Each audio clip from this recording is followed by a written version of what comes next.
तुमने कालिया ना कन्हैया जी तुम्हारा रंग काला है, कन्हैया जी तुम्हारा रंग काला है।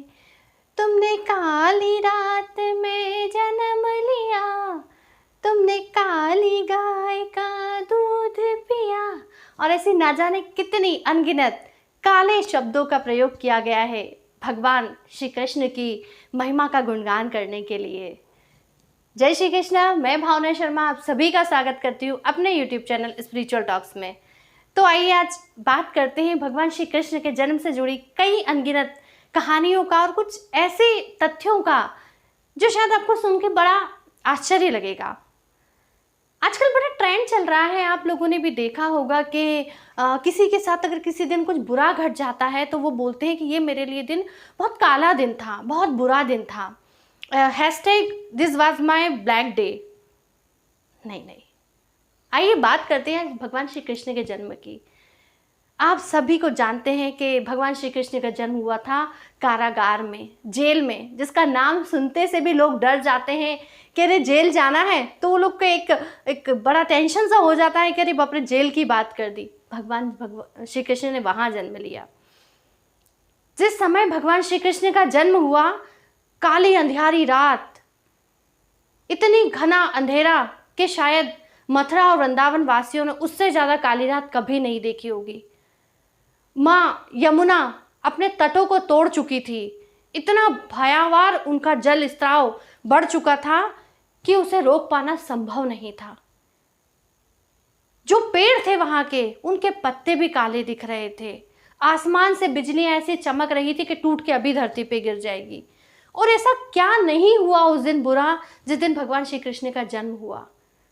मथुरा और वृंदावन वासी ये सोच रहे थे कि ईश्वर सब कुछ कर दे, बस इस रात को निकाल दे।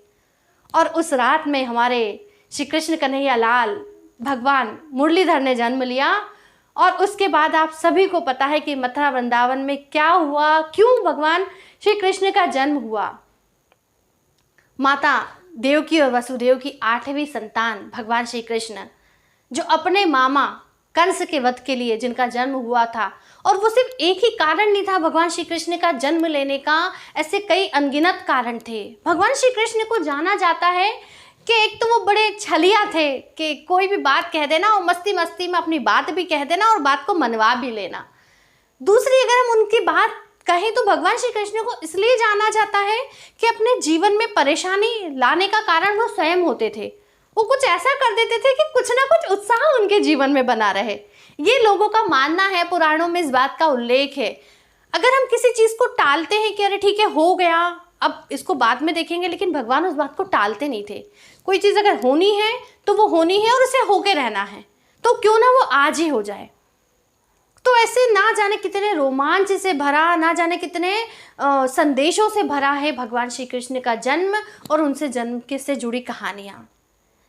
तो ये जो आज के लोग सोचते हैं कि हमारे साथ अगर कुछ बुरा हो गया तो फिर क्यों ना हम वो बात याद रखें कि भगवान श्री कृष्ण का जब जन्म हुआ था, या मथुरावासी वृंदावनवासी जन्माष्टमी को उस रूप में माने कि अरे भैया हजारों लोगों के घर बह गए थे और गांव के गांव डूब गए थे और ऐसा कुछ हुआ था कृष्ण जन्माष्टमी के दिन। नहीं, जन्माष्टमी की रात और नवमी का जो लग्न स्टार्ट होती है उस दिन भगवान श्री कृष्ण का रात की 12 बजे हम आज भी जन्म मनाते हैं, और ढोल नगाड़े और खुशी और 56 भोग ऐसे कई तरह के उत्साह से हम भगवान श्री कृष्ण का जन्मदिन मनाते हैं। तो बात है कि अगर हम कोई एक घटना हमारे साथ बुरी घट रही है तो हम उस घटना बुरी को ना देखें, हम ये देखें कि उसके पीछे कितने सारे दरवाजे हमारे लिए खोल के गई है। सिर्फ वही रात मथुरा वृंदावन वासियों के लिए बुरी रात थी जब भगवान श्री कृष्ण का जन्म हुआ था।